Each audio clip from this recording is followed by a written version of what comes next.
Welcome back, everybody, to another episode of World Bigfoot Radio, coming to you from my ivory tower high at the peak of Mount Badass here in western Montana. Today's guest, we've got somebody on here who's been really trying to help us out. And how's things over there where you are today? It's drenching rain. What else is new for Western Oregon? Yeah. That's why they call it a rainforest over there. Yeah. Well, the reason I wanted to have you on the show is because you're one of the few people that I've run across so far that's had an encounter with a Type 3, and you got to see it pretty good and at fairly close range, which, of course, I find interesting because I've never seen one of the things, and hoping that I never do. But it's interesting to hear other people's impressions on what they saw, what it looked like, how it behaved, that whole sort of thing. So if you want to, just take us back. I'm going to shorten your story up a little bit just by quickly filling in some of the background. You were camping at a place. It was a brand new campground. They had just made a man-made lake there. Right. And they were in the process of putting in the campgrounds and everything. They had it more or less completed. And this was like the opening weekend or something, and it was in the fall. I believe it was the opening weekend of Beaver Lake Campground in the Ozarks of Arkansas, and it was in October. For sure it was in October. And yeah, and we decided to go on this camping trip after we'd heard so much about this place, and we'd made an earlier trip down there when they were constructing it, and it's got to be one of the most beautiful spots in the world. So we planned this camping trip, and it was myself. I was 18, my husband was 20, and my brother was 16. And we three were going to go down there in our 68 Volkswagen van. Woohoo! Yeah, we were styling. And I had two little children with us. We had two babies. One, my daughter was 14. This didn't daunt us at all. It's like, oh, we're going camping with the infants. We didn't have a problem with it. I grew up in an Army household, and my dad was a drill instructor, a sniper instructor, and most of all, he taught wilderness training. So we went camping a lot. Wow. And it sounds like you had the perfect person to teach you all about how to do it too. We did, and I hated it as a teenager. I absolutely hated him. I hated it. But, and when he retired from the service, his idea of a fun vacation was we went out to Prince William Forest in Virginia, next to Quantico, somewhere around there. And we spent 6 months in the woods in a tent. Yeah. Mm-hmm. 6 months vacation. How'd you pull that one off? It was horrible, but I did learn a lot, that's moral of the story is listen to Dad. But yeah. So we weren't daunted at all about taking off and going camping and taking the babies. It didn't matter. So here we are, we're taking off, we're going, and we've got it all planned out. Went down there. We left from Kansas and got down there, got there early, and didn't realize it had been raining a lot there. So a lot. Oh. Oh yeah. And so part of this project there in Arkansas, this Beaver Lake project, was they built a dam there for hydroelectric power. So we got there, we drove around the area to just check it out, see where we wanted to camp. There was literally no one there. There wasn't even anybody to check us in at the office, at the beginning. So we drove around, went over to the dam part because that's where there was a big swimming portion they cordoned off. And my husband thought he wanted to go swimming. Ever since we planned this, he wanted to swim there, and he was just, determined to do it. And my brother and I looked at it and said, "Nah, I'm not going in there. It's really gray. The rain just let up. It's got to be cold. Nah, we're not interested." But he was going to go. And where we parked in the parking lot, we had to park way back because the flooding that had occurred had come up into the parking lot from all that rain. And out, quite a ways out, there was a old tree, a very old tree, big, thick tree with lots of branches, and it was out in the water. It had flooded up quite a ways on that thing. And so my husband says, "Okay, well, I'm going out. I'm going to go swimming." And we were thinking, no, I'd wait at least till a day or two, because it was really floody, it was really cold. But no, he was starting vacation. He was going to go swimming. So he goes out there and he gets out, not very far, but he started swimming. And he was saying to my brother, "Come on in," but we had no interest, and so we just watched him. Saw him go past the tree. He's swimming away, and then I was taking care of the babies, and I look back and I can't see him. Uh-oh. Yeah. And my brother starts yelling and says, "Do you see him?" I say, "No," and so all of a sudden we see his head pop up way past that tree. We see his head pop up and his hand pop up. And we realize he's in trouble. So my brother ran out to the tree.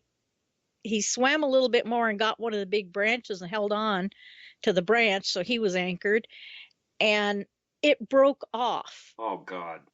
And the current pulled him out to where my husband was. But my brother wasn't winded from swimming for so long like my husband was. He was treading water for a long time, but my brother wasn't.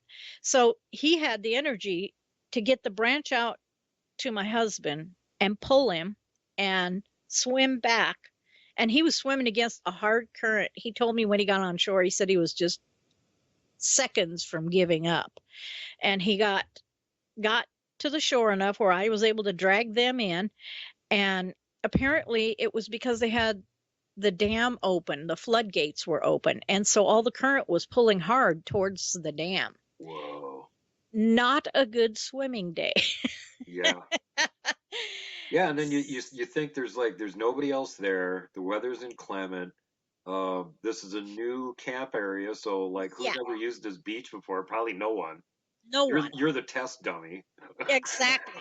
And this looked like a good idea. Things Oh you God. do when you're 18, Yeah. Yeah. Oh, golly. So, anyway, that was the start to the camping experience. We should have turned around right then and said, "Let's just go home." But no, we decide my husband is like, "I'm fine, I'm fine," even though he's vomiting water from his lungs and stomach. He's fine. He's fine. He's just blue. We're going to go find a campsite. He'll be fine. He just needs to rest. So you got to give him points for being rugged, though.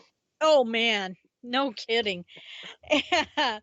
So we get to driving around the area, and he's actually driving. He says, "I'm fine," he just looks terrible and coughing constantly.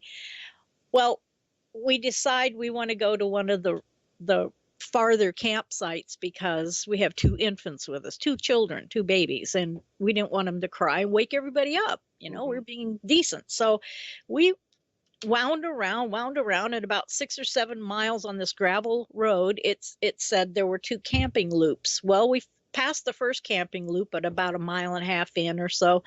And then we get down, and the dead end of this little camping loop was maybe, I think it was just 2 sites. It might have had one on the other side of the road, but it was just a primitive little camping site. So that was the end of that whole road. You're like 6, 7 miles out in the woods, and it Yep. dead ends in a little loop for campsites. Yep. And it ends in a real dead end because as you're driving in, if you were to keep going, you'd run right into a big rock wall. And I think folks who are from the Ozarks area or have ever been there would know what I mean. It's there are these big ridges of sandstone cliffs and even hardstone cliffs that are just beautiful, but they're real rugged, and they kind of look like a flagstone walk. If you were to lay it down, it would look like a flagstone walk. Well, this big ridge made a horseshoe around this little cul-de-sac campsite. And I mean little, it's just a tiny little turnaround. And so anyway, we thought this was perfect. We can't bother anybody out here. So we head towards the horseshoe, the dead end, and we make a left and turn into the upper campsite. And so this campsite, we headed straight in. We didn't back in like we usually do because it was kind of tight to make that turn, And there was a lower site, maybe 9 to 12 feet below this one. And it was right on the road. As you pulled in, you could have just jagged over to the left and pulled into that site. But we wanted the upper one because it's been raining a lot, and we thought it would flood, if we were in the down below one. So the lower one was pretty close to right where the entrance of the little cul-de-sac was then. It was right. It was the entrance to the cul-de-sac. Yeah, right there.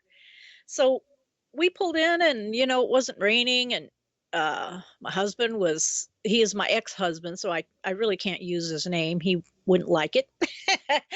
But he was coughing seriously badly now. And so my brother got out and put up his pup tent. It had a fire ring and a picnic table, and started building a fire. And I just set out. We were sleeping inside the van, so there was nothing for us to prep. We decided to make sandwiches, not cook because everything was wet. But this is when my husband went really downhill. He was really in bad shape. He was coughing. He had pneumonia. He was really bad off. So my brother and I kept trying to talk him into going, let's take you in and have a doc look you over. But nah, wasn't going to do it. Well, God knows what he swallowed with that water, too, when he was... Oh, sheesh, who knows? It was really gray and muddy and awful. Yeah. Ugh. And a little more about this campsite was that if you were sitting on the picnic table, which was right next to the van, I mean, 3 feet, 4 feet, maybe 5 feet from the van was facing the road out. And the back of the van was facing the apex of that horseshoe ridge. So on my left was the ridge, went back into deep forest. And as I followed the ridge around to the right, it just ended up going back into deep forest. So I really don't know how far this ridge went, but formed a horseshoe for us. Anyway, it was probably from the fire ring and table at our site was probably 15 feet from that rock wall. So the van was about 18 to 20 feet away from that rock wall on the left, the fire ring side.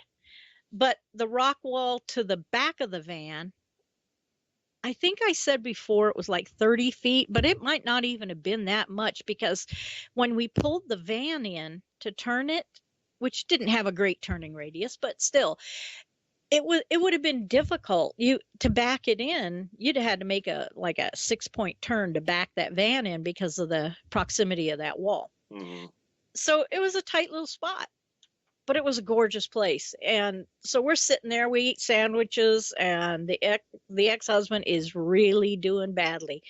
He's blue, he's shivering, coughing up, just in bad shape. And even though he was protesting, my brother and I said, "Look, you've got to go to a hospital." And he was too weak to fight it by that time. So, uh, yeah, we had driven around and explored the place earlier, so we kind of knew how to get out of there, but not where to go after we get out of the place. So we go out, we go to back to the entrance of the Beaver Lake campground, and there was a ranger parked there. So we pulled up to the window, told him where we were camping, said we had someone in the van that was really, really sick.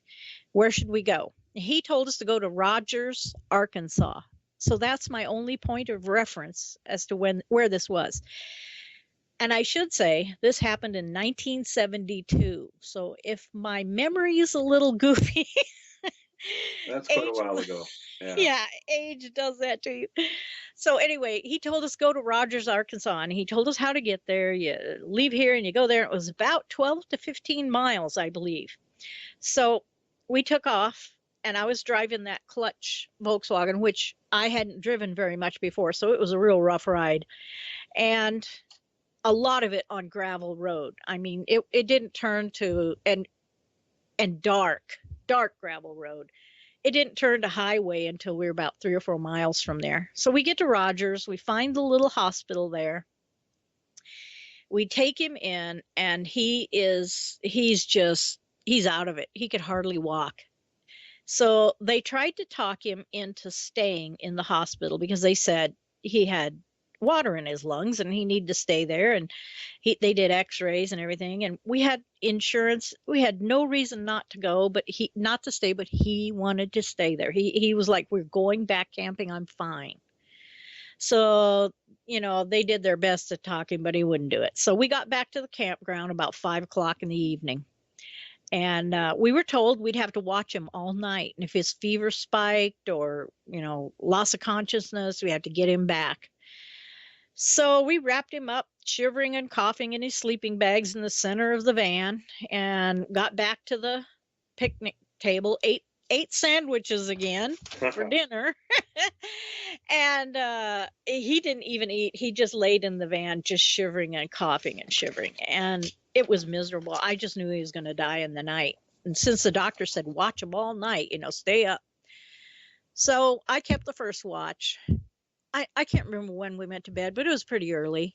Now, And before you go on any further, this whole time, the day tooling around there and then going to the hospital and coming back again and whatnot, had you guys seen anyone else in that park? not a soul. Good Lord. Except for the ranger, who was only at the front gate for a little while. And I remember this wasn't a weekend. I think we got there like on a Thursday. Okay. And I think it was technically, they were expecting the big opening hoop-de-doo on Friday or Saturday. So it wasn't, we just got there early. And so people were probably going to come in, but we were first. Yeah, and it sounds like it was a bad weather weekend anyway. You could have had, yes, like a pretty small crowd, all things considered, if it was going to be lousy weather that time of the year. I totally agree. And a little more about this place. Before we got there, we'd heard that there was some local uprising against building this whole thing for years. It took them years to build it, 6 or 7, maybe more. And the whole time people were being displaced from their homes because they were going to flood this whole area. And yeah. And so we'd heard that people, quote unquote hillbillies, were getting kind of violent about this whole plan in the beginning. But, after years had gone by and it was going through, I guess that had, settled out. But we heard that and we were aware of it. And we thought, I'll keep our ears open because there might be a big protest or something. Mm-hmm. So that was in the far back of our minds. But we were in the camper and in the van and didn't know. I think we crashed early as soon as it got dark, actually, because we were wiped out. Yeah. And I had the kids up and out with me for a little while and watched the fire. And it wasn't very cold out. It was pretty mild. And had them up and got them tired out. The baby cried for a little bit, but not really very long. He was fed and diapered, and he went back. He was out. And my little daughter, just a little over a year old, she played in the van for a little bit, and then she went out. So I was sitting on the back bench of the van watching my husband because I wasn't sleeping, and he was sweating. He'd go from sweating to chills and sweating to chills and coughing. And my brother was out in his pup tent. I was going to call him in to watch him whenever I felt like I was going to go to sleep. But I was just sitting there. And I think it was after midnight sometime. What I was the heard, weather doing? Was it raining at all anymore at that point? no, it was drizzling off and on. Okay. And if anything, it was really light. But I remember looking up and being able to see stars. Okay. So it wasn't It even was clear. overcast. Yeah. Clear. Mhm. And every once in a while we get a little sprinkle here and there, but it was nothing. It cleared up really nicely.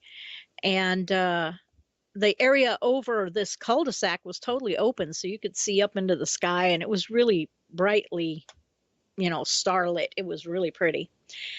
So I'm sitting there doing my watching the sick guy cough and shiver, and God. I hear a pickup truck come in and down the road. And I'm thinking, oh, I bet you it's the ranger, Checking coming on to you. see. Yeah. See where we're going to camp, because there weren't any numbers on these sites or anything. No, it's a pickup truck hauling a little pop-up tent camper. And it's going really, really slow. And I'm thinking, what? After dark too, yeah. I'm sure it was after midnight. And why would you choose to come down there? Well, I think they're going to leave because they'll see us here. But no, they pull in to that little cul-de-sac and the roadside spot. And I remember the guy had to go forward all the way towards the rock wall, and then he backed the little pop-up camper into that site. And I'm looking down there. I'm sitting in total darkness except for the fires burning. We stoked it up pretty good. And then I'm looking down out the window at them, and they're really, really quiet. But they got two kids, and they all got in he popped up the camper. I do not believe he even unhooked it. I think he just popped it up, and they all got in it, and I saw their little light come on in it and everything. And there you could hear very quiet movement. And then the lights went out. Maybe 15, 20 minutes, they were quiet. It was all still. And I'm just sitting there thinking, oh man, the kids are going to wake up. The baby's going to wake up in about 2 to 3 hours crying, and they're going to wake up, but Yeah. it's not my fault, No, you tried to camp way out in the middle of nowhere so you wouldn't disturb anybody, and they came and found you. That's right. So I'm just sitting there, and now I'm getting really, really sleepy. So I was thinking of calling my brother in, and I just like, my husband was really bad off. I thought he's going to die. He is going to die because he was just bad. And I heard some little animals outside, and usual noises from the fire going and everything, cracking and stuff. Now I'm just sitting there and I'm thinking about laying down, but I'm thinking, I don't know, I'll sit up a little longer here. I'm not quite that tired. So I'm just sitting up and looking around, and all of a sudden there was this weird, weird sound. And it was far back, way up on the ridge next to us. I mean, way back. And it sounded like a hound dog howl at first, kind of a woo. But then it went way high into a whistle. Whoa. It was very strange. I could not recognize it. It started out like a hound dog howling, and it went up into a wheat, a really sharp whistle. Wow. I was just sitting there going, what in the world is that? I never heard anything like it. It was so loud though, even though it came from far away, that my brother unzipped his tent, bugged out of it, opened up the passenger door on the van, and jumped in. And this is where my memory is kind of fuzzy. I can't remember if he got in right then after that woot whistle, or if he got in after what happened next. But at some point, he jumped in.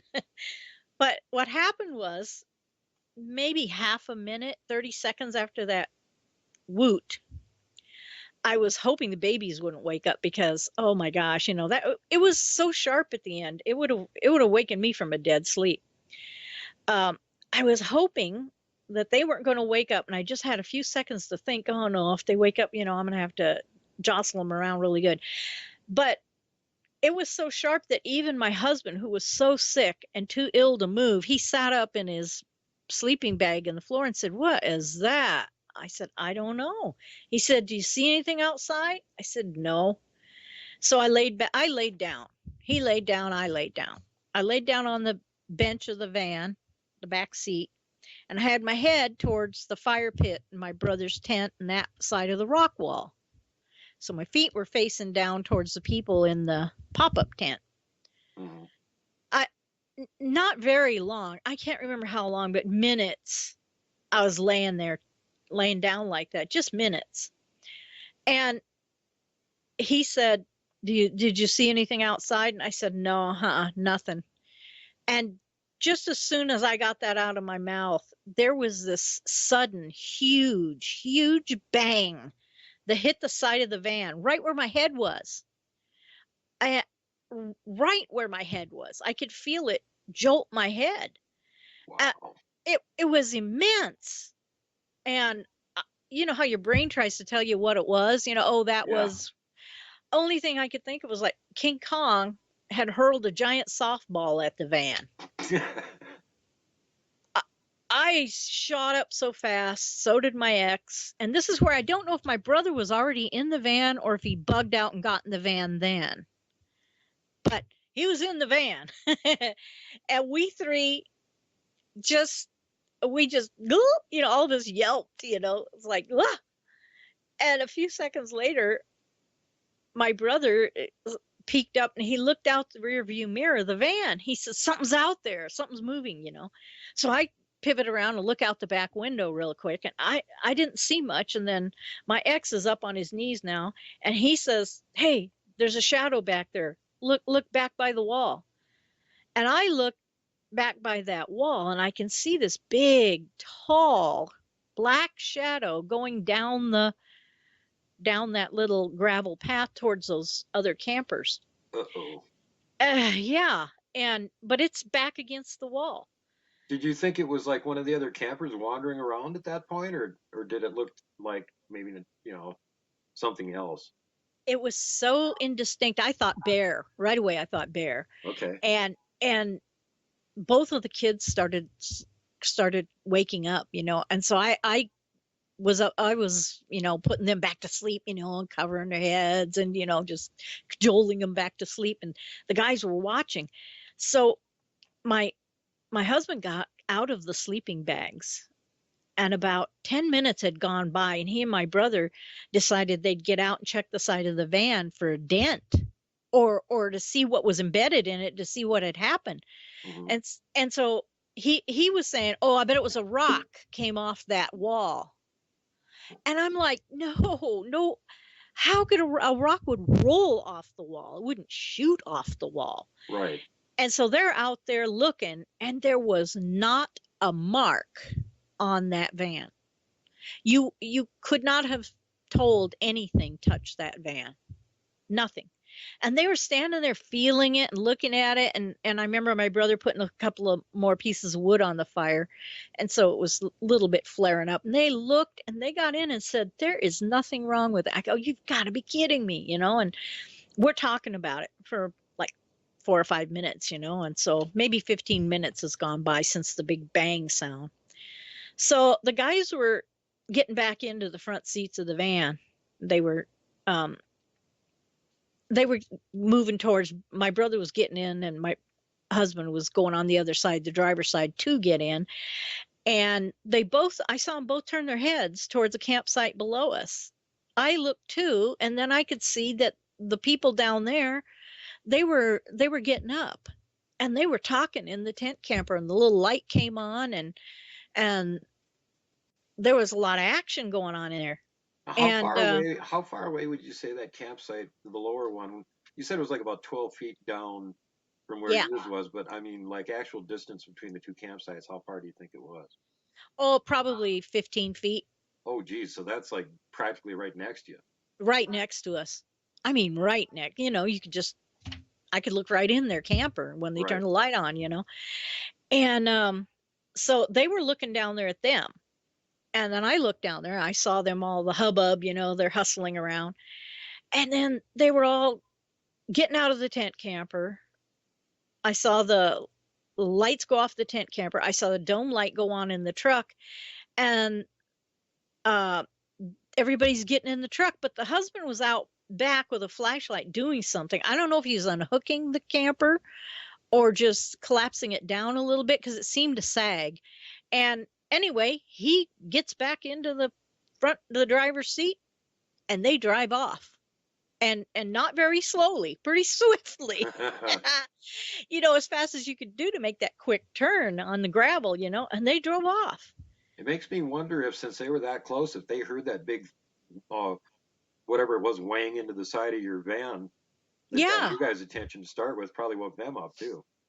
Well, years later with afterthought, I think they heard the woot that we heard because like I said, it would have wakened you.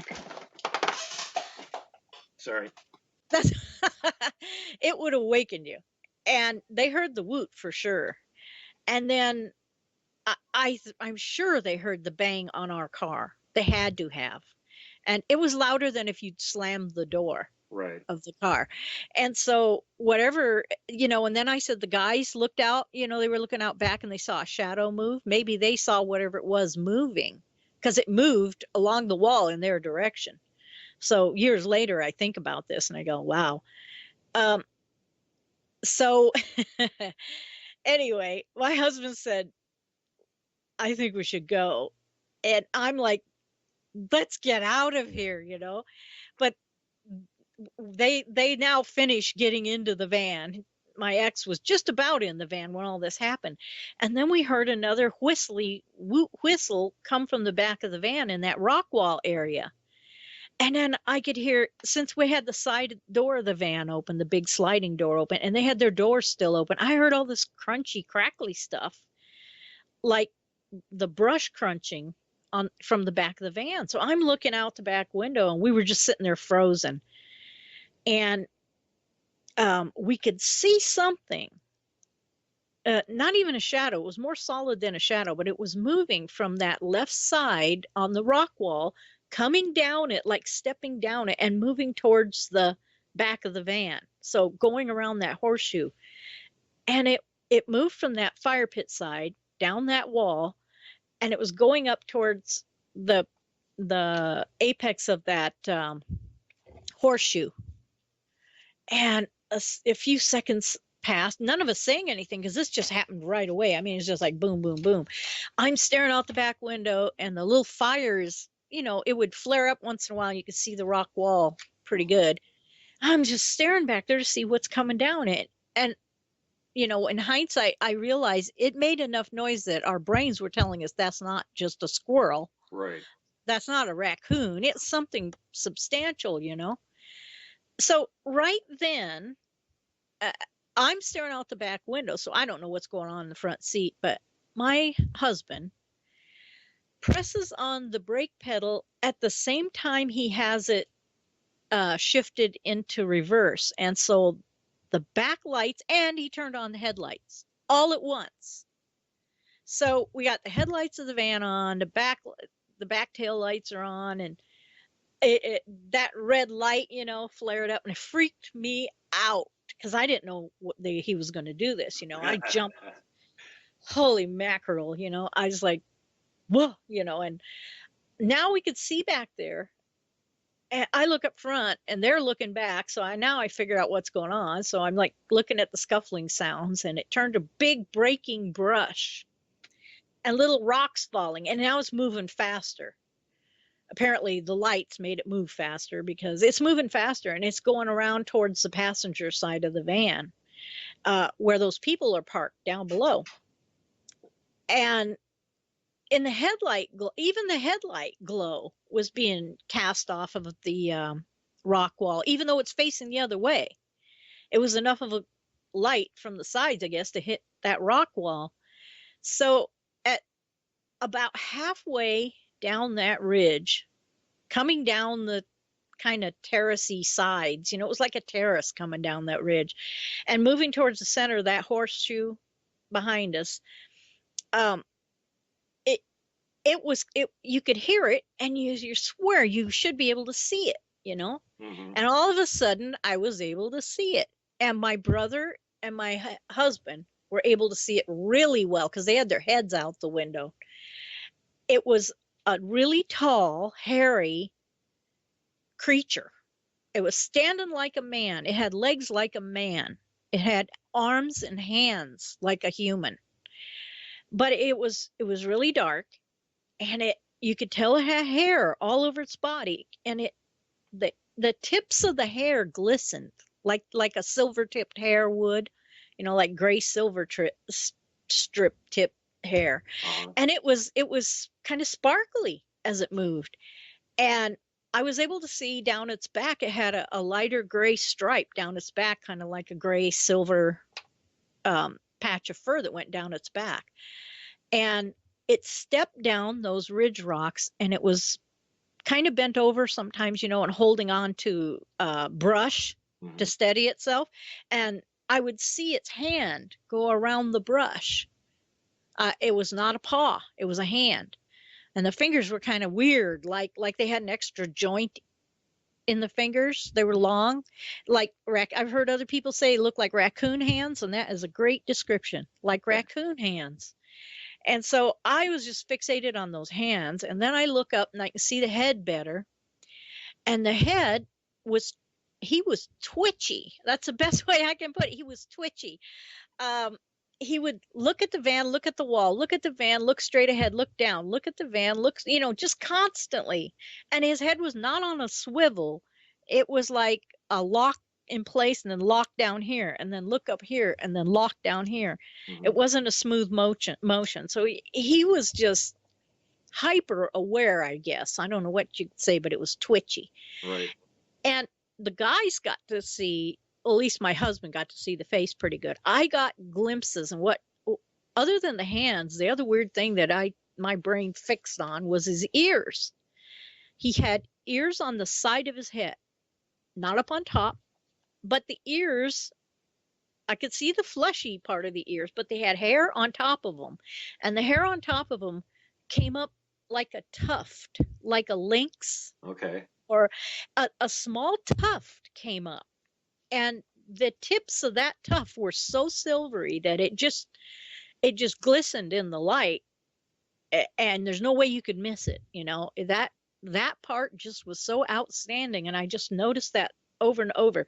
And then I noticed that when it turned sideways, its face wasn't flat like a human. It had a big head, a big jaw, and I can't say it had a brow ridge. I didn't see the eye part that well. What I did see of the eyes was when it looked at us, they were mean eyes. It's just creepy, horrible, evil eyes. The shape of them and the expression of it was horrible. And the eyes, when they would catch the firelight or the van light, they were like a deep, I don't want to, it's not red, but about as dark gold as you can get going into orange. Okay. Odd color, fiery color. Well, and at this point, I should mention for the folks that are listening to the show, Pam actually did that illustration that you guys are looking at.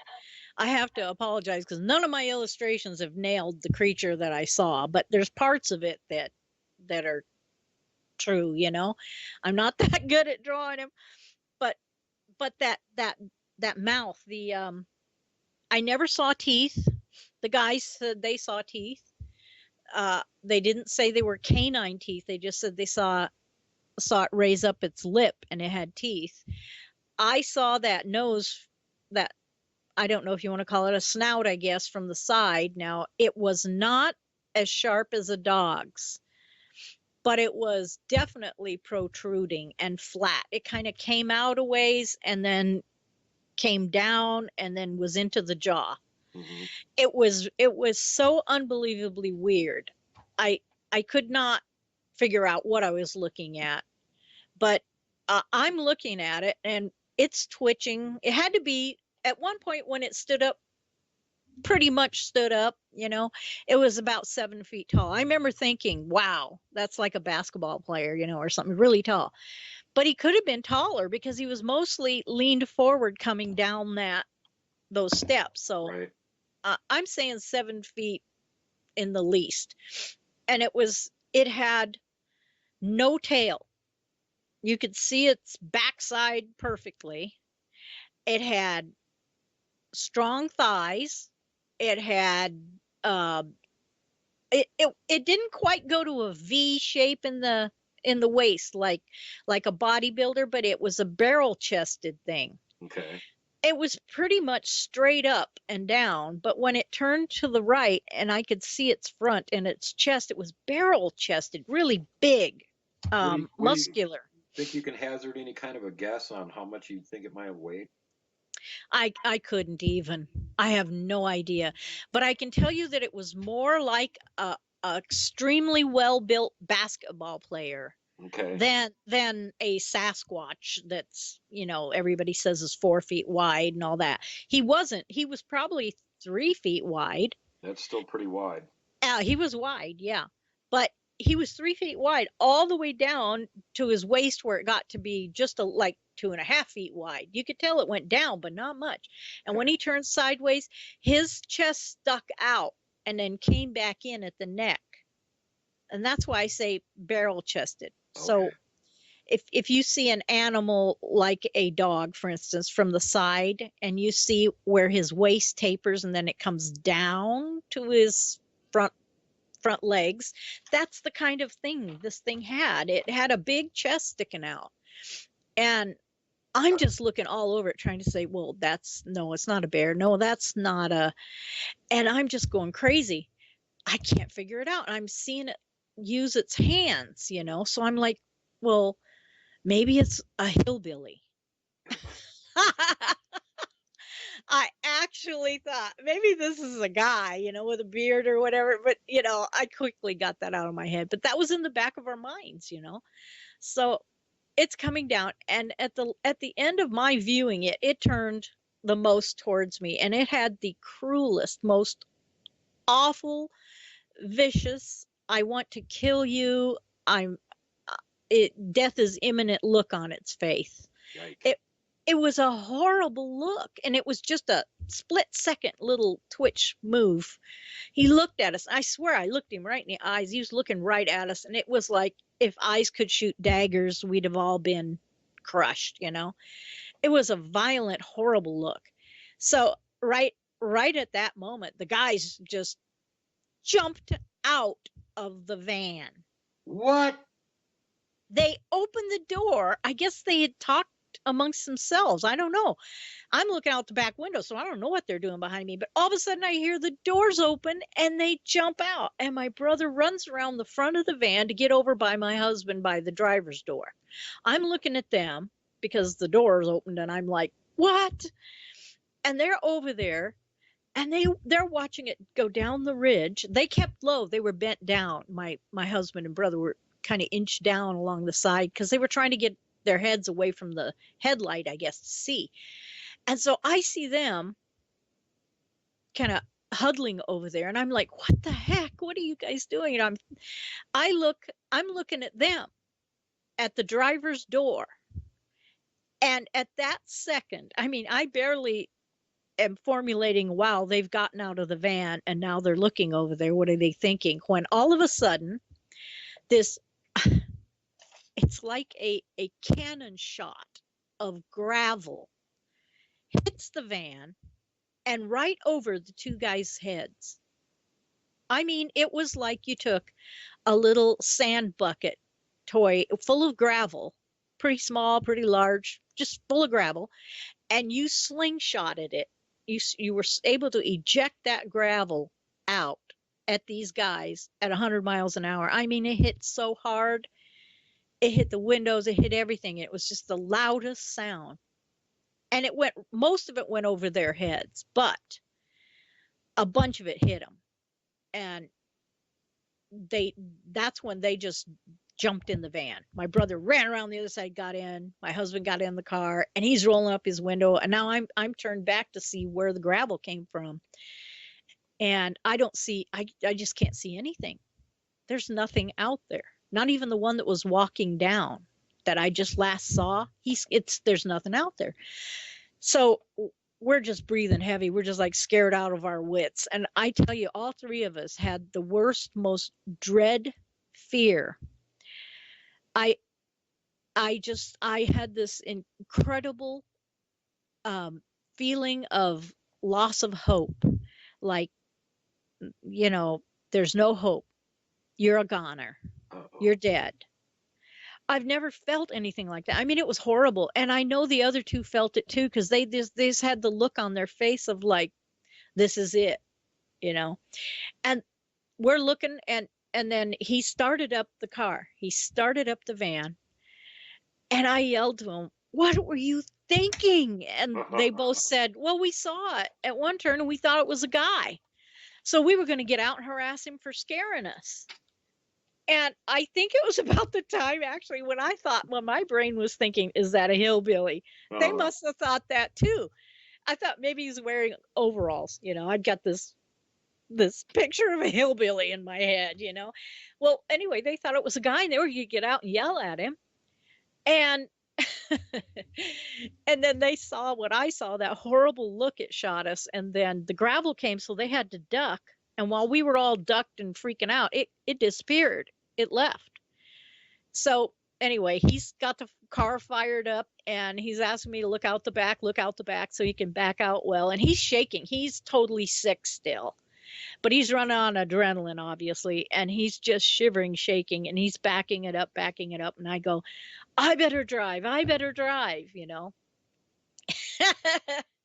So I can't remember if we went down the road. I think we went down the road a little bit, and then I drove from there. But I can't remember. I'd have to listen to my earlier radio show to remember, because it's gotten fuzzy. But anyway, we got out of there, and it was just horrible. We turned, we went around there, we passed a little pop-up trailer, and we were heading down that horrible gravel road in the absolute pitch dark, because now on the road you've got woods on both sides, so you don't get hardly any starlight. And I mean, we were going as quickly as we could, and it was horrible. And so, I mean, all three of us were just sitting there thinking, we're gonna die. I mean, it didn't go away when we pulled out. We were still thinking that for a good, I bet, almost till we got to the end of that road, which is about 7 miles long. And the only way we knew which way to go was to go towards Rogers, where we went for the hospital. Well, next time you see a little road like that with a sign that says "No Hope Road," yeah, to go camping. Yeah. All ye who travel here, Got a skull and crossbones, says Camp No Hope. Did you have any sense that you guys were being actually like followed or chased after you left the cul-de-sac there? At the time, no. We just had that dread fear, the worst sense of dread. It was so bad that it was hard to motivate to move, to get out of there. Does that make sense? Yeah. I mean, it was like, just give up, just resistance is futile, the Borg mantra. It was like going through mud to get out of there. Everything was just horrible. And when we got down to the end of the road was when it passed. We finally were like, okay, we got a little bit of gravel, and then we'll hit that highway part and we'll be safe. And so we just floored it, and we didn't get all the way into Rogers. We got right outside of Rogers, and there was a little white store, a little country store with a big street light there. And we wheeled in there, came to a halt right under the street light. And of course, it's the middle of the night, early morning hours, nobody's there. Right. We just parked there, shut everything off. And that was the first chance we had to breathe. And I'm telling you, that adrenaline dump happened, and we were all just sitting there like empty shells. I mean, we couldn't even talk. And then finally we started talking about it. And I said, what the heck was that?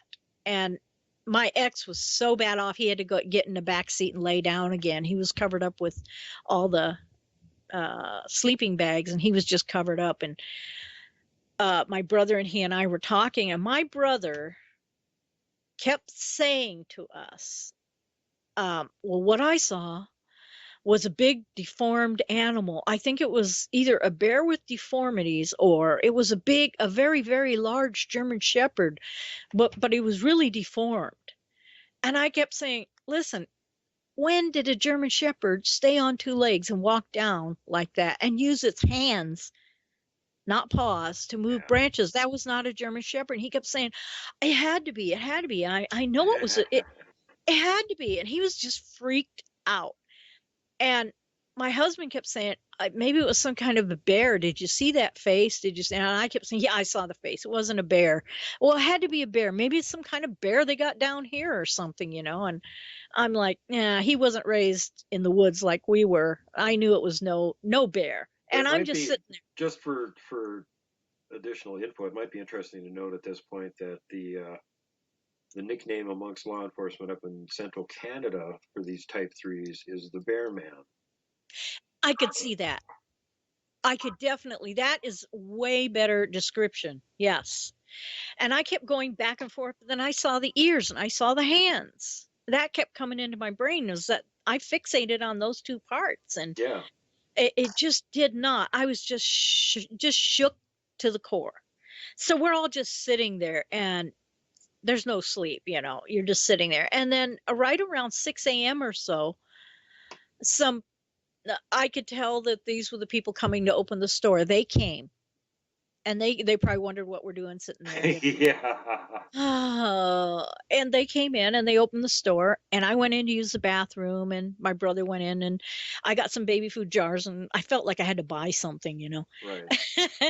And I got cough syrup for him, for my husband. So I got up the nerve to ask the guy at the register some questions. I said, we were just camping, and I want to know what are the big creatures you have in the wood here, And they just kind of looked at me, and I said, they probably thought I was some sort of a druggie, because I'm young, I'm in this camper, whatever. 1972, yeah. You got it. So I told him where we're from, that we're camping, we have our two kids, and how we got spooked out of our campsite by this big animal. I said, do you have bears here that can walk upright? And he looked at me and he says, the guy behind the register said, I'm sure the bears here are normal and do not walk upright. And he was just as deadpan faced as could be. And he says, where are you camping? And I said, it was over in Beaver Lake, and we were the first ones there. And he says, oh, it's probably displaced animals and stuff, He says, yeah. So I said, he said, well, campers and stuff in that area hear noises all the time. I said, yeah, well, we heard this really loud whistle, and this other campers were chased out, I think, by the same thing. And he didn't even pay any attention. We just took my money, and it was like no big deal. So we got back in the van, and we slept for about an hour is it, and the kids were up, so I didn't get to sleep much. I was just keeping the kids awake and doing this and that. And my husband was really ill, but he had some strength back. So we ate all of our camp foods that we had out of the cooler and stopped for gas and potty breaks. But we went straight back to Kansas, straight home. And all the way back, the guys are saying, let's don't tell anybody. We'd be called crazy, and don't tell your dad, because he'll think we're on drugs, and we're saying dad knows we're not on drugs, and he said, let's just tell him because I had this drowning accident. We came home early, and everybody was surprised when we came home early. But I wanted to tell my dad, but the guys made me swear not to.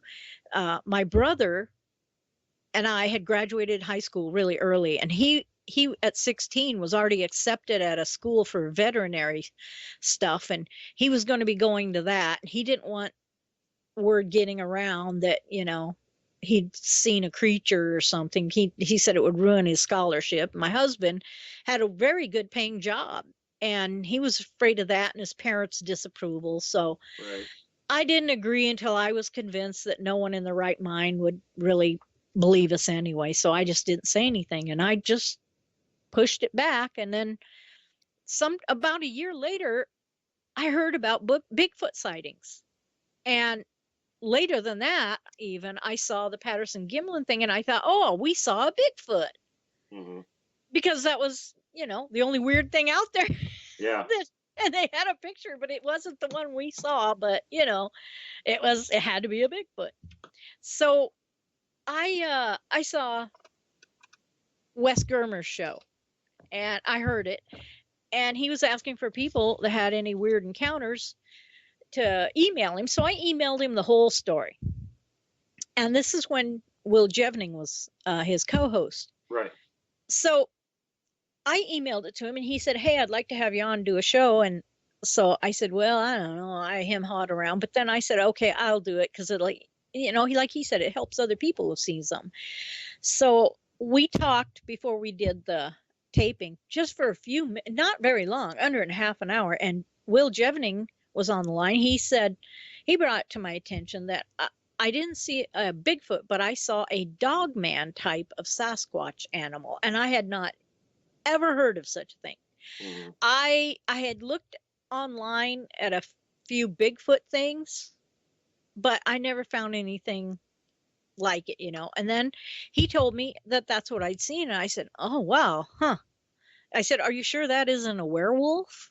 And he said, no, they've been misidentified for a long time as werewolves. So I said, oh man, because he said that nose sticking out like that, and maybe the tufts on its ears and the meanness, they're all characteristic. So I was like, wow. And then he told me to look up the Beast of Seven Shoots photo. That's pretty close, So anyway, I tried doing my drawings, but they're just aspects of them are right, not perfect by a long shot.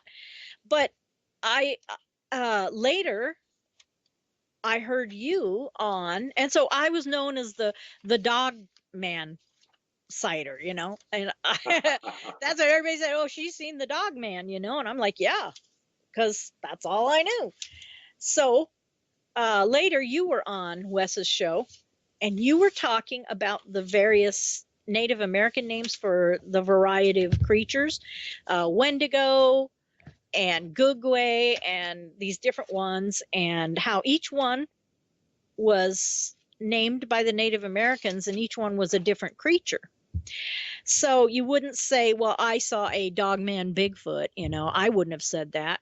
I guess it's just a dogman at that point. But after I heard your show, and then we talked, I heard you say Gugwe, and then I asked, do you have any pictures? Can you tell me about this? Because he sounds like what I saw.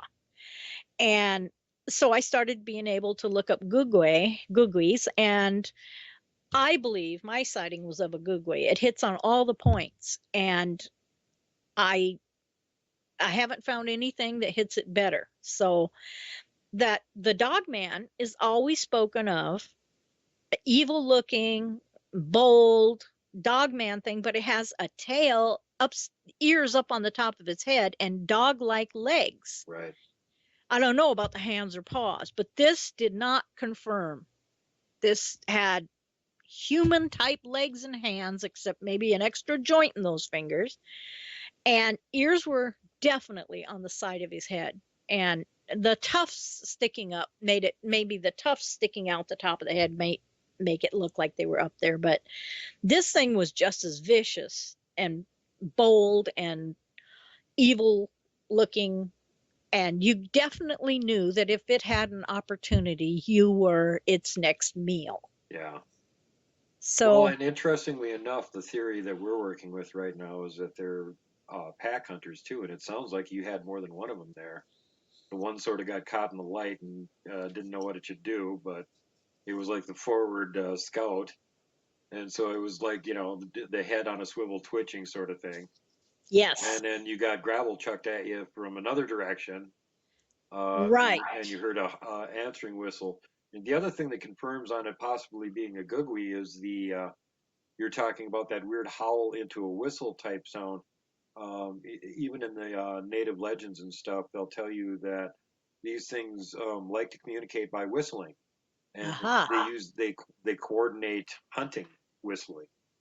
That totally makes sense. And now after being on Sasquatch Chronicles and being in the forum a lot and learning so much as I have, I realized that gravel did not come from the one I was looking at, because I was looking at it at the moment the Right. gravel hit the guys. So there had to be another one. There had to be probably several, because the first woot came from far away on our far left, then this one was coming down, and then the gravel. Right. And This is like you're right. a typical Bigfoot type of maneuver too, because like say you've got a couple of them around your camp or something, one on the right, one on the left. Well, when the one on the left wants to move, the one on the right will make a noise and get your attention to look to the right, and then the one on the left will move while you're not paying any attention looking that direction. Yep, that makes sense. And then also what I've thought about is how vulnerable we were. There's 3 males in the vehicle, 1 female, and then 2 really little babies.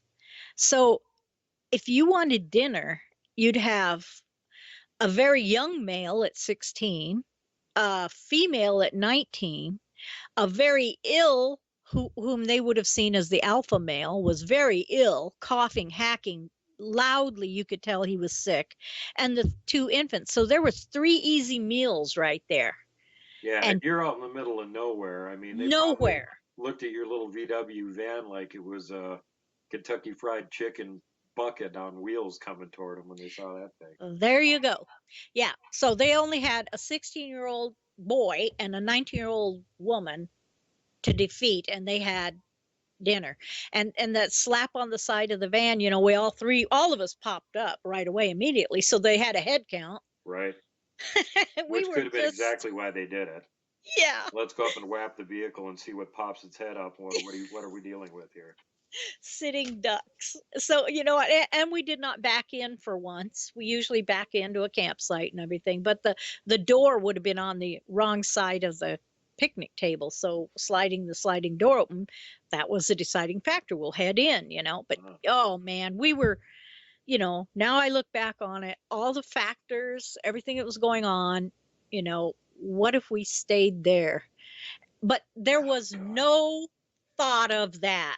All 3 of us were panicked with that dread fear. And it was like fighting through molasses to move ourselves to get out of there, because that fear was so overwhelming. It was just like, we got to go now, we got to pack up. Nope, we left everything. We did not take anything. We never went back. And I wonder about those campers. Did they ever go back for that pop-up? Probably with an army, because they left it there. Makes you wonder if all that stuff got left there, what the Rangers thought when they finally showed up to check up on the campsite. There's a tent there. There's a pop up there. There's no people there. The fire what the was hell roaring. happened here? Our fire's going, and I think we left food on. Well, we had food in the inside, but I think we had things on the table that were, a lantern or something. But no, we didn't even think about it. The table was gone before they got back there. No kidding. Well, I think we had a lantern out there and a couple of, and we didn't even think about that. We got home, and everybody's like, well, you're home early, and Charlie has to go to the doctor, so we took the ex to the doctor and all that stuff. So it was just hush hush. Now, many years later, I tell my dad, I said, what do you think about this Bigfoot thing, Dad? And he grew up around Mineral, Washington, Tacoma, Washington. He was okay. Yeah, he was a child of his dad was a railroad brakeman and engineer, and they would lay the track into the woods, log it, and then drive out with the logs, and so he grew up in lumber camps. And he told me, he said, nothing's impossible. He said, when I was a kid, I was 5, 6, 7. We were in the lumber camps near Mineral, and they told us not to go. We could not step foot into the woods. We could only be in the clearing because the boss of the woods would either take you or throw you bodily back into the logging camp. Oh my God. And he said, the boss of the woods, and they said, yeah, Yeah, that's Bigfoot. he's the boss of the woods and he'll throw it. But Dad never knew. He just thought it was one of the logging guys. Yeah. He thought, well, if he's gonna, so he stayed. He said none of the kids went into the woods at all, but they had chickens that would, because they had the logging camp there. They took everything. He said the chickens would go into the woods and they'd never come out. So, yeah. And so he said he'd often wondered if the boss of the woods wasn't some big animal like that. But that was as close as I ever got to telling anybody. I never told anyone. And so all these years later, I told my husband, my present husband, when we got married, we were talking about crazy things that had happened, and crazy things happen to me all the time. It seems like everybody says, oh, it's another adventure with Pam. So I don't know if I'm a weirdness magnet or what, but I told him about this and he was like, wow, really? It's 27 years later, I tell him, well, I'm going to do another radio show. And he goes, really? He knows they're real. He does. He's listened to the shows, for the past 3-4 years. And he's a total believer. I'm a knower, and he doesn't want to be a knower. And I don't want to know anymore either. I do not research. I do not go out looking for them. I'm hyper aware when I camp, when I'm anywhere where there's cover. I am really aware, and I always have been, and I always will be. Well, I'll tell you what, sometimes I wish I could go from being a knower back to being a hardcore skeptic or something, because it's not that fun. And, No. Side note, interestingly enough, I had my encounter with the Type 4 the same year you had your encounter with the Type 3. Is that right? Yeah, Wow. 72. Yep. Yeah, that was an interesting year. That was, they can keep that year. That was a creepy year. That was a bad one. That was a bad one. Mentioning that, we all had, I don't care what people call it, we three have called it PTSD. Yeah. For years afterwards. Years. I had horrible nightmares of gorillas chasing me in the woods. I had nightmares of German shepherds tearing us up. My brother would tell me he had gone down to Arizona to go to school, and he would write me a letter every once in a while and say, do you still have nightmares? And man, I've been having nightmares. And for years, I bet 10 or 11 years, we talked about it. He won't talk about it now. He wants nothing to do with it. He's blocked it out of his mind. I asked him in the presence with my husband one time, I said, Bruce, you remember that thing we saw down in Arkansas, that whole experience? And he goes, I just can't go there. He says, I just crumble. I can't go there. And he said, but I'll tell you, it was something. I don't know what it was. I still think it was a deformed dog thing. A German shepherd. And my husband was standing there and he's like, what? Because my brother is one of the most reasonable, intelligent people you'd ever know. For him to say something like that, it's just stupid. He's just trying to convince himself. He knows he's not convincing anybody else. It has to be, but that's how he can live with it. So, and I've heard other people say that about when there's multiple people in an encounter. Some of them just like, nope, didn't happen. Not going to think about it. Well, even if they all totally agree that they saw something and they're willing to talk about it, they'll all seem like they focus on different aspects of the creature. Like one of them will notice the teeth really well, and another one, like maybe they'll notice the width of the shoulders, and another one will notice the fingernails on it were broken and straight. Just some weird part of the anatomy that you wouldn't think of, but for some reason their attention gets drawn to it, and that's what they focus on. And I think it's just because the whole thing is such a shock to their brain in general that their brain sort of shuts down and just goes into overload mode, and it's trying to make sense out of what it's seeing. And then whatever is hitting your eyes at that moment is what sort of gets collected into your brain and kept there. That's exactly it. I feel like my brain just shut down and went into record mode because I was looking at the hands and I was looking at the ears, and I'd look at the hands and the ears, and those are the two things. And I think I was trying to say, are those hands a human? Yeah. But those ears aren't human. Well, But the speaking of the hands are hands, human. I know it was dark and it wasn't like exactly right next to you, but did you get enough of a look at him to see if it had nails on its fingers, or It what did that look like?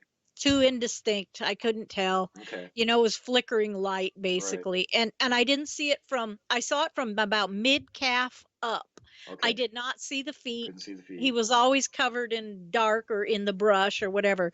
But the leg was definitely human. There was no dog hawk or backward bend, or Right. it was in every shape, size, and form a human being, except the ears had that weird tuft, and when it Just, turned sideways, it had that barrel chest and the weird snout. yeah. So it was an amazing creature. I think And it was, I really think you saw a googly. I don't think it was a regular dog man, if there is such a thing as a regular dog man. According to Vic, there's several varieties of those things too, but I stay out of that territory. I'm just only interested in the Bigfoot-like creatures, and um, you know, in the long run, it kind of wouldn't have made that much difference which one you were dealing with, because they both have a really, really lousy reputation of being, very violent, very dangerous to be around. If you see one, get out of the area before it sees you. If it yeah. sees you first, good luck. Hope your will's written out. That sort of thing. So yeah, from my standpoint, I think you guys were both in a lot of danger. That there was a group of them, a troop, a pack, whatever you want to call, that had basically decided that you guys were going to make a viable meal, and looks like they were in a position where they were trying to get down around that van before you guys could really take off and do anything, and it just kind of didn't work out that way for Yep. I don't know if they can project fear, but they had it going on because I think if we'd been weaker people, uh, if we'd been weaker people or untrained campers or something, we might have just huddled down, them. out of abject fear and tried to just wait out the morning there. But because it was hard to get motivated. I mean, Right. we all three were of one thought: we have to go now. As much, there wasn't a hesitation, but it was really impending doom fighting. Well, I There's know weirdness. Bear and Kumbo both yell at me if I don't bring this up at this point, which I probably should then. Is that could be an infrasound thing, because Oh yeah. one of the things being zapped with infrasound is it can make you feel that sense of impending doom and terror that you don't seem to know where it's coming from.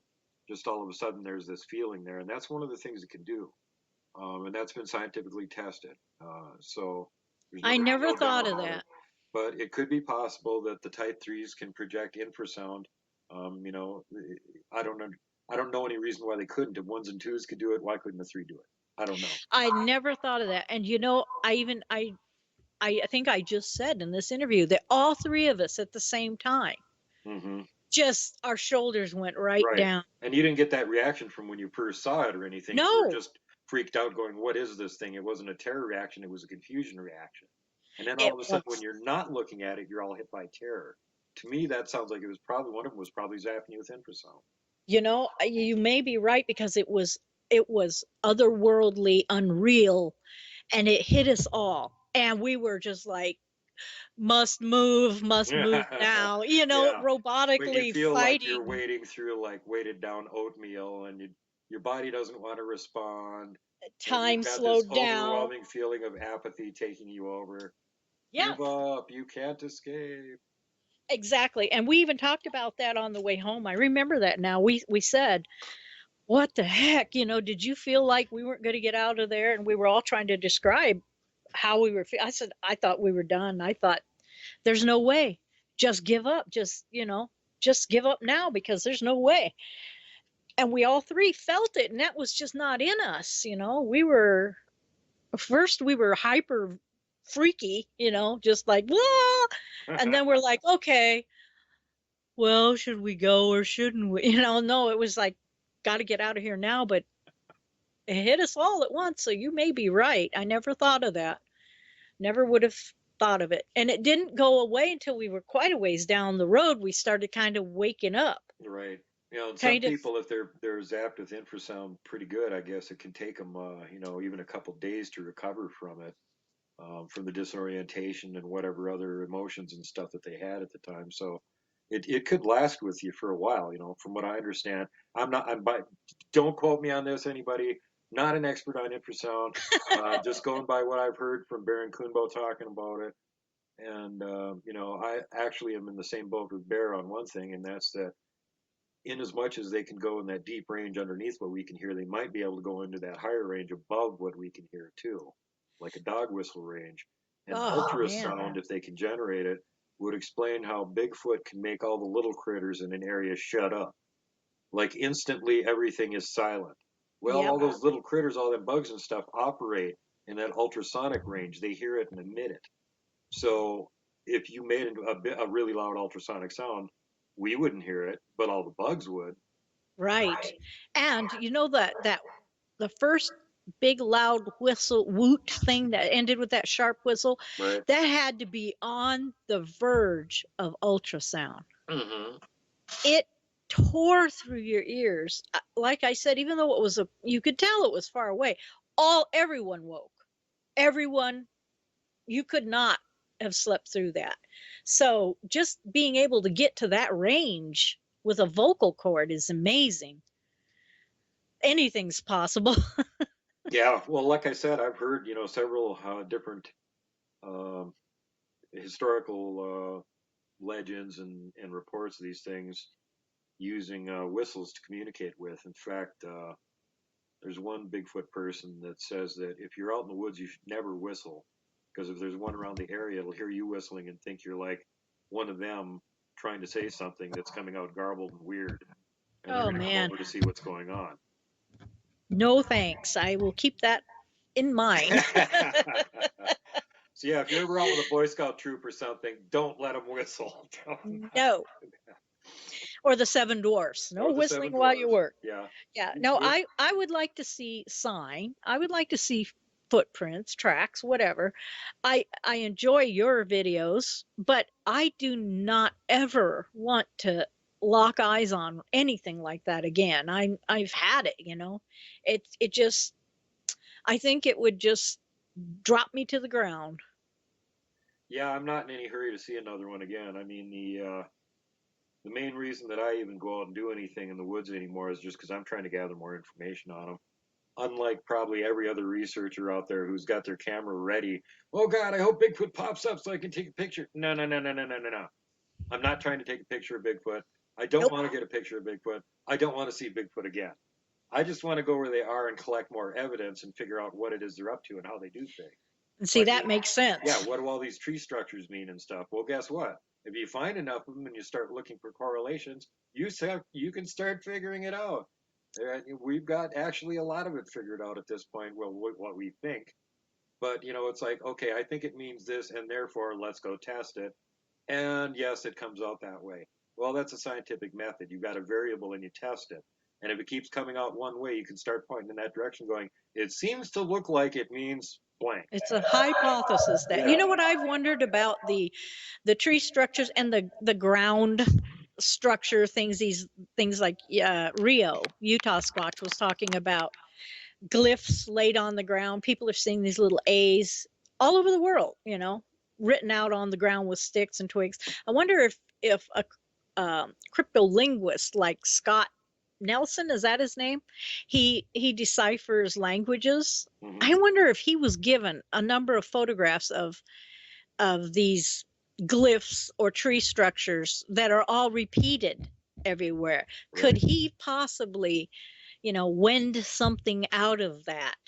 You know, because there has to be something to it when you have it happening all across the country in the same manner, in the same forms. There is something to that, you know? Yeah, you know, it wasn't that long ago that they got, God, I can't think of his last name, Jimmy something or another. He's down in Texas and he's a fingerprint expert. And he Yeah. worked in crime all of his life. And somebody got him on the Bigfoot thing and went, hey, go take a look at some of the marks on these casts and stuff. And he started looking at them going, well, there's dermal ridges on here. No Yeah. hoaxer is going to carve dermal ridges on their fake wooden foot. Seriously, come on. You know, Yes. and Jimmy Chilcutt. Does that sound right? Yeah, that sounds right. Yeah. And yeah, and he went from there's no such thing as Bigfoot to whoa, I'm pretty sure Bigfoot's real just from that. Looking at the Exactly. evidence that they've got of some of these things that actually show dermal ridges, they've got fingerprints. You know, At least his interest was piqued, and he's doing something the other scientific community isn't. right? He's looking into it. Well, and that's my point. If you can get some of these people from other disciplines that aren't necessarily Bigfooters interested enough to look at the evidence, we might be able to find out all sorts of interesting things that, nobody's been able to put together yet because you just haven't had anybody in that discipline working with the Bigfoot people. That's right. That is exactly correct. Imagine how far forward the research would be if we had, actual. Well, Dr. Meldrum does what he can do, and Yeah, Dr. Bildernagel, he has brought the study way ahead, but yeah. just think if we had a whole community of people. What if we had National Geographic working on Oh it? God. Yeah, And can you why imagine a aren't they? National Geographic special on Bigfoot? How cool that would look. Oh man, and why haven't they? Why aren't they that interested? Yeah. Well, How much do they get paid not to look into it? yeah. I don't know. Well, you got to figure that most, and I'm being general here, but most of the scientists that are big name or whatever, they're essentially getting their money from the government. Right, in Um, grants. so yeah, and unless you're a tenured professor that can't be fired, Jeff Meldrum, you're probably not going to have that much interest in doing it because you're just going to get a lot of ridicule out of it, possibly lose your job, and have your Yep, boss that pays your check show up and go, no, no, we don't research Bigfoot. Stay out that subject. that's right. All of our grants will disappear for some reason. And Yeah. I don't know so much that it's government cover up, but I would lean more towards that it's big corporation cover up because that's where the real money is. I think Well, that who do you big think the government really is? corporations. We're Yeah, talking about the deep government, the shadow government. We're yeah, not talking about when you talk about Bigfoot cover up, you're not talking about elected government. They come and no, go. They are not allowed to know things like this. The people that are in there for their whole lives that are not elected, that's the real government. yep. They're the ones that are making those decisions. They're the ones that have the people working for them that are keeping it hushed up. I agree. And I can see where big money would not benefit from this.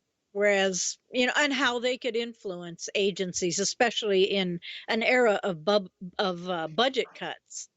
You have a huge corporation that says, "Oh no, you don't. We have plans for that area. Yeah. We're gonna drill, log, whatever there, and we don't want to hear about any unusual animals." So Well, while we're it's on the subject, let me throw out two quick little anecdotes here to make everybody's brain melt down. Um, I got a friend who has a picture of a golf ball, and the golf ball's laying in the grass, and you can see the name of the golf ball maker on the golf ball. And it's altogether unremarkable picture of a golf ball laying in the green grass. Except this picture was taken from satellite 1969. oh my gosh. So if they could see the name on a golf ball from satellite in 1969, what do you think the satellites can do now? Anecdote number two. I know for a fact we have thermal satellites that can see heat signatures and they can see it down to a very small level. Yep. In fact, if somebody is high enough priority and gets lost, they can actually call on the data from these infrared satellites from the previous couple days and get a readout of what big heat blobs were in that area and figure out where that person is by doing that. So Wow. now, if we can see a human-sized heat blob from space, you don't think that they know that Bigfoot's there? Seriously, seriously. Exactly. Yes. That's an awfully big heat blob. Yeah, Yeah. yeah, and Uh-huh. especially you get these heat blobs. It's like human shaped, but like three times as big. Yeah. Uh, that's not Andre the Giant's big kid running around out there. Okay. Don't you wonder what I'd like to know what the analyst that looks at all that data, what he sees or she sees in a day's work. Those there's probably so much out there we don't want to know. Well, yeah, and, you know, like the movie line, you know, you don't want the truth, you can't handle the truth. That's That's probably true. fairly true. There's probably a bunch of people out there that, if they really knew what was going on, would just melt down. Yeah, you know, They they just couldn't even deal with it. lock the doors, shut the windows, and cease to exist. Yep. Yeah, pretty much. So, you know, I can understand from that standpoint why they want to keep some of this stuff from people. But to me, Bigfoot is a safety issue. Yeah, ones and twos are not that dangerous, but if you're in the wrong place at the wrong time, they can be dangerous too.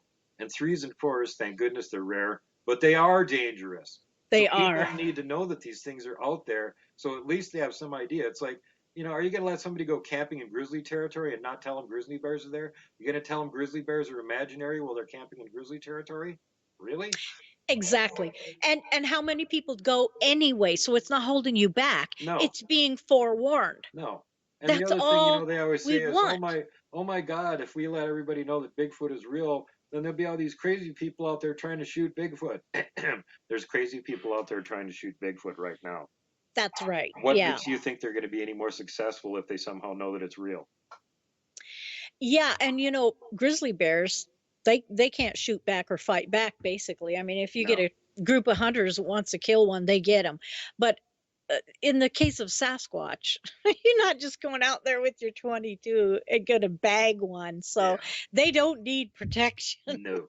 In general, yeah, you need protection from them.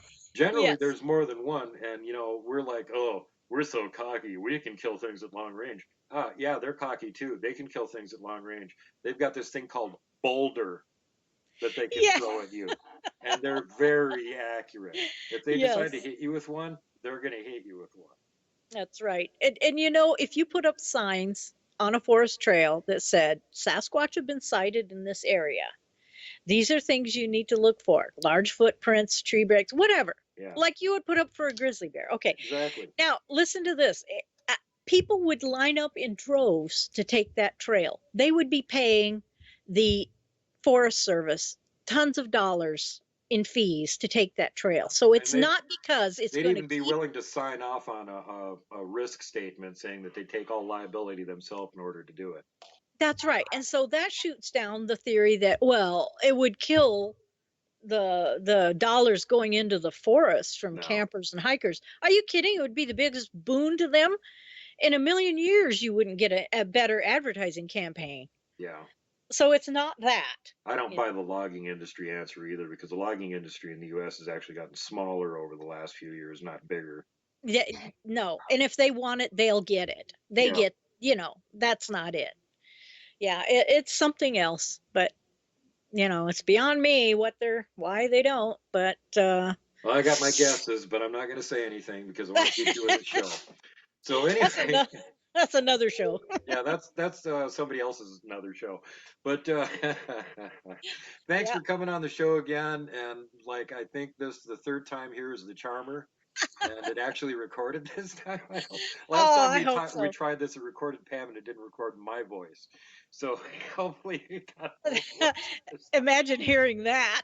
Yeah.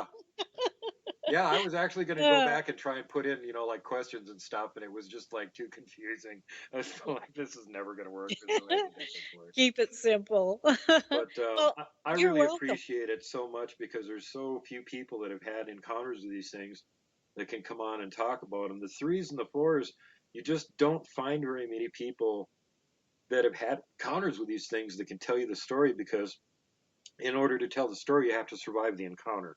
Yeah. And until very, very recently, I had never met anyone else that had an encounter with a Type 4. And because I helped a guy do a mock up of one, which was sitting on my Facebook group and then was actually taken to the Bigfoot Outlaws group, and somebody on there saw it and contacted me directly and went, you know, holy bleepity bleep bleep bleep. That's exactly what I saw back in the 70s down in Wow. Tennessee. And I thought I'd never be able to tell anybody this story because they'd all laugh it off and say I was crazy. But that's exactly it, except the one I saw had brown fur. So, Wow. okay. So that makes me feel great because it's like, all right, there's somebody else that's seen one of these things and survived it. They don't always get you. There's hope for mankind. Yes, according to my statistics, at least 2% of people that encounter them survive. It was 1%. Now I think I'm going to crank it up to 2%. Yep, that is true. That's funny. But Yep. yeah, you never know how stuff like that's going to go around, and that's one of the reasons I was working with the artist there to try and put together a fairly accurate looking picture of one of these things, just in the off chance that somebody else had actually seen one and would contact me, and bingo bango, there they did.